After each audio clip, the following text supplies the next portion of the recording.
Hello students, welcome to the Anurag coaching centre, Kisan inter college road, Khadda. आइए आज percentage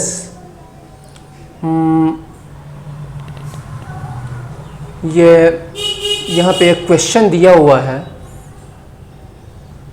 इस question को हम सॉल्व करते हैं। ये रेलवे 2004 में पूछा गया है। रेलवे 2004 का क्वेश्चन है। ये नंबर से रिलेटेड ये क्वेश्चन है। तो इससे पहले मैं आपको बता दूं कि अनुराग कोचिंग सेंटर जो किसान इंटर कॉलेज रोड पे स्थित है, इंडियन गैस एजेंसी के ठीक सामने, इंडियन गैस एजेंसी के ठीक सामने अनुराग कोचिंग सेंटर है। मैं सुशील जायसवाल। आइए इस क्वेश्चन को सॉल्व करते हैं। इससे पहले मैं आपको बता दूं कि हमारे वहाँ CBSE और ICSE बोर्ड से पढ़ने वाले छात्र, जो इंग्लिश मीडियम से पढ़ने वाले छात्र हैं, क्लास फर्स्ट से UKG से लेकर क्लास ईयर तक इंग्लिश, मैथमेटिक्स, साइंस, SST की कोचिंग हमारे वहाँ दी जाती है। और हिंदी मीडियम के भी छात्र आ सकते हैं। और क्लास 9th और 10th केवल इंग्लिश मीडियम, क्लास 9th और 10th केवल इंग्लिश मीडियम के छात्र जो CBSE या ICSE बोर्ड से पढ़ रहे हैं, वो मैथमेटिक्स और इंग्लिश ग्रामर के लिए कांटेक्ट कर सकते हैं। हमारा कांटेक्ट नंबर है 7985205699। इस पर कांटेक्ट करके आप डिटेल्स ले सकते हैं, या फिर कोचिंग सेंटर में आप आकर के कांटेक्ट कर सकते हैं और डिटेल्स ले सकते हैं। हमारे वहाँ इंट्रेंस एग्जामिनेशन की भी तैयारी करवाई जाती है। इंट्रेंस एग्जामिनेशन में, यानी जो बच्चे इंट्रेंस एग्जामिनेशन की तैयारी कर रहे हैं या करना चाहते हैं, जैसे नवोदय विद्यालय, CHS बनारस, सैनिक स्कूल, मिलिट्री स्कूल, तो इसकी फुल तैयारी हमारे वहाँ करवाई जाती है। हमारे वहाँ हॉस्टल फैसिलिटी भी अवेलेबल है।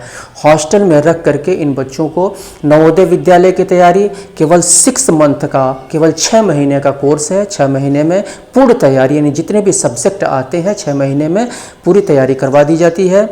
और सैनिक स्कूल, CHS बनारस और मिलिट्री स्कूल की तैयारी ये 8 महीने में करवाई जाती है। संपूर्ण तैयारी आप कांटेक्ट कर सकते हैं। और एक चीज़ मैं और आपको बता दूं कि हमारे वहाँ कम्पिटिटिव एग्जामिनेशन की भी तैयारी करवाई जाती है। For example SSC, bank, railway, TET, UPP, UPSI etcetera, इन सब की फुल तैयारी करवाई जाती है। तो आइए इस क्वेश्चन को सॉल्व करते हैं। ये रेलवे 2004 में दिया हुआ है ये question. There are 2 examinations rooms, 2 examinations room A and B हैं। If 10 students are sent from A to B, ये A और B 2 रूम्स हैं, ठीक है। कह रहा है 10 स्टूडेंट्स भेज दिए गए, यहाँ से इसमें भेज दिए गए 10 स्टूडेंट्स, तो ये +10 हो गया। अब इसमें से 10 निकल गए तो -10 हो गया, A -10।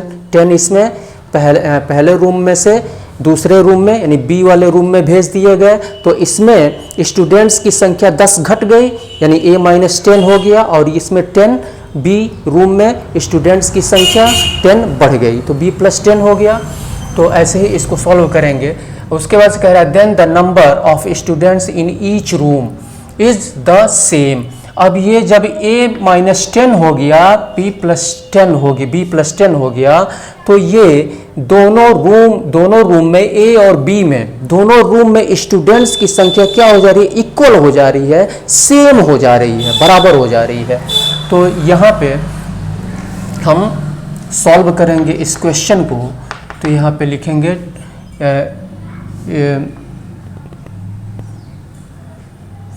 द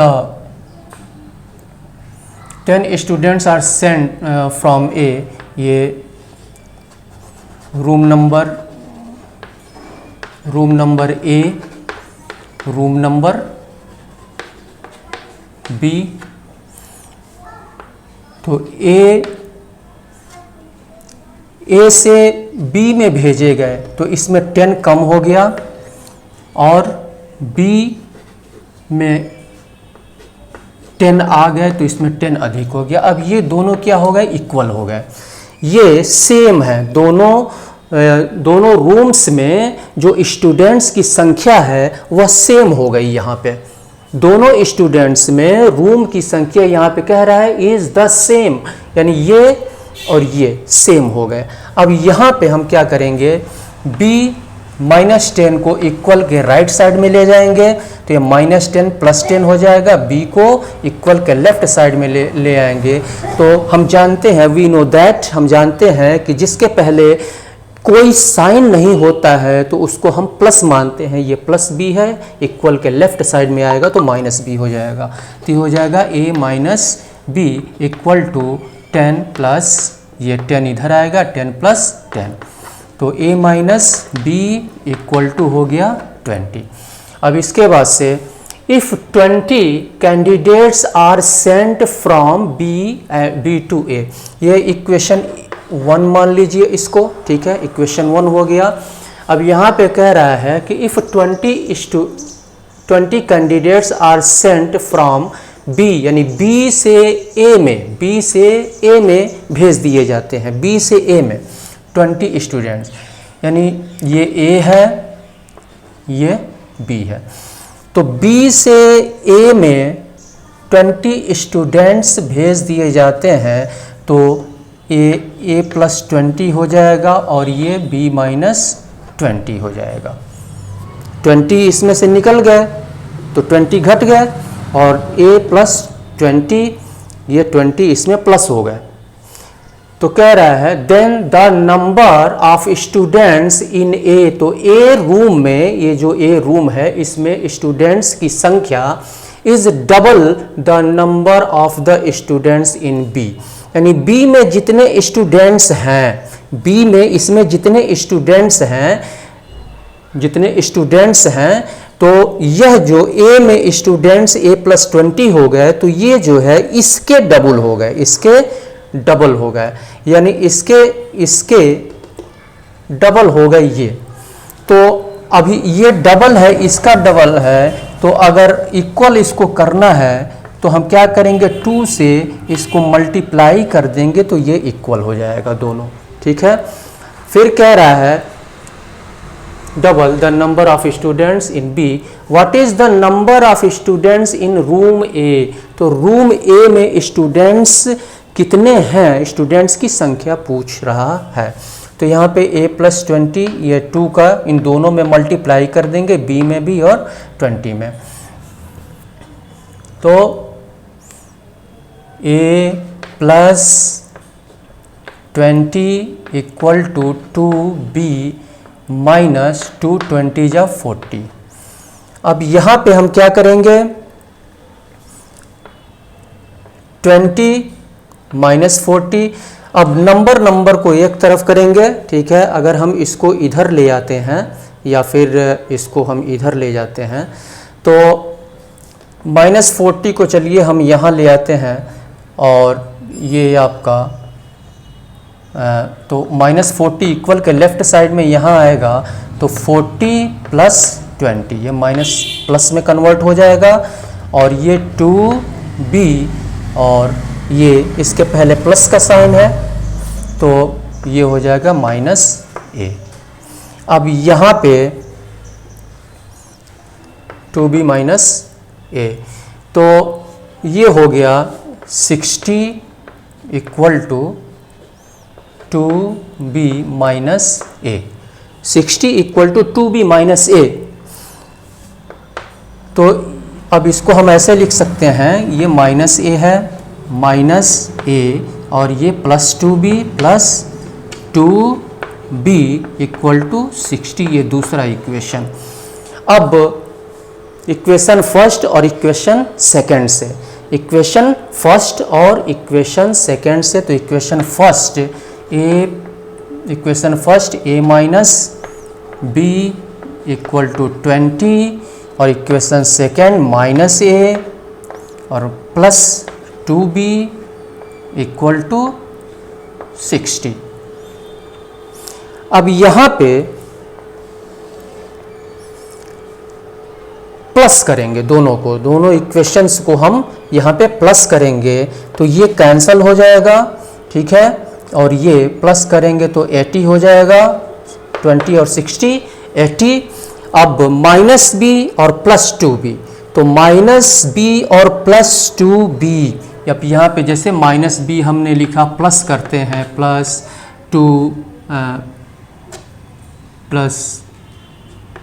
2b है, 2b। तो ये माइनस और प्लस माइनस हो जाएगा, माइनस और प्लस माइनस हो जाएगा। तो अब इसमें से हम इसको निकालेंगे तो ये b हो जाएगा केवल, ठीक है। माइनस और प्लस माइनस यानी b में से 2b को हम माइनस करेंगे तो माइनस में वैल्यू आएगा, माइनस में वैल्यू आएगा, फिर माइनस ये उतरेगा तो माइनस और माइनस प्लस हो जाएगा यानी केवल b। तो ये हो जाएगा b equal to 80, b equal to 80 हो गया, b का वैल्यू 80 हो गया। अब यहाँ पे v का वैल्यू इक्वेशन 1 में हम रख देंगे, इक्वेशन 1 में हम रखेंगे। तो यहाँ पे लिखेंगे on putting the value of b in equation A. तो इक्वेशन ए, इक्वेशन 1, तो a minus B equal to 20। तो a माइनस बी का वैल्यू यहाँ पे 80 है, 80 इक्वल टू 20, माइनस 80 को इक्वल टू के उधर ले जाएंगे तो प्लस 80 हो जाएगा। तो a equal to 20 plus 80, 20 plus 80, a equal to 100। यही आंसर हो गया। ए जो रूम है उसमें स्टूडेंट्स की संख्या पूछ रहा है कि रूम ए में कुल कितने स्टूडेंट्स हैं, तो रूम ए में 100 स्टूडेंट्स हैं। इस तरह से इस क्वेश्चन को हम सॉल्व करते हैं। कॉन्सेप्ट, क्वेश्चन के कॉन्सेप्ट को समझना नितांत आवश्यक है। यदि आप क्वेश्चन के कॉन्सेप्ट को समझ गए तो आपको क्वेश्चन को सॉल्व करने में कोई दिक्कत नहीं होगी। किसी भी आपके लिए क्वेश्चन को सॉल्व करना काफ़ी इजी हो जाएगा। क्वेश्चन के कॉन्सेप्ट को समझना बहुत ज़रूरी होता है। जैसे जैसे क्वेश्चन कहे वैसे वैसे पहले इसको अच्छी तरह से समझ लें, इस टाइप के क्वेश्चंस को, उसके बाद आप सॉल्व करने की इसे कोशिश करें। तो यदि आपको हमारा वीडियो पसंद आ रहा हो तो आप इसे लाइक और शेयर करें। आप हमारे YouTube channel sky high study को आप फॉलो कर सकते हैं। उसमें मैथमेटिक्स के बहुत सारे क्वेश्चंस मिलेंगे और इंग्लिश ग्रामर के भी। और तो यदि आप अपने, एक चीज़ मैं कहना चाहूँगा कि आप अपने बच्चों को अच्छा एजुकेशन देना चाहते हैं तो थोड़ा सा समय आप निकाल करके आप अपने बच्चों के लिए भी रखें। आप देखें आपका बच्चा मैथमेटिक्स में वीक है, इंग्लिश में वीक है, साइंस में वीक है, तो आप उसे आप हमारे कोचिंग सेंटर में भेज सकते हैं। और बच्चे का लाइफ बनाने की जिम्मेदारी पेरेंट्स की होती है। पेरेंट्स की स्पेशल भूमिका होती है, विशेष भूमिका होती है। आप गवर्नमेंट जॉब यदि चाहते हैं तो गवर्नमेंट जॉब तभी मिल पाएगा जब आप अपने बच्चों को क्रीम बनाएंगे। क्रीम, जब आप अपने बच्चों को क्रीम बनाएंगे तभी गवर्नमेंट जॉब मिल सकता है। या अगर आप कोई बिजनेस कराना चाहते हैं तो उसमें भी नॉलेज की आवश्यकता होती है। नॉलेज अगर है, आपके बच्चे के पास नॉलेज है, तो अगर वह बिजनेस भी करता है तो वह इस तरीके से वह बिजनेस करेगा कि वह दिन प्रतिदिन उस बिजनेस को डेवलप करता जाएगा, उसमें प्रोग्रेस करता जाएगा। तो इसी के साथ मैं सुशील जायसवाल आपसे विदा लेता हूँ। बहुत बहुत धन्यवाद।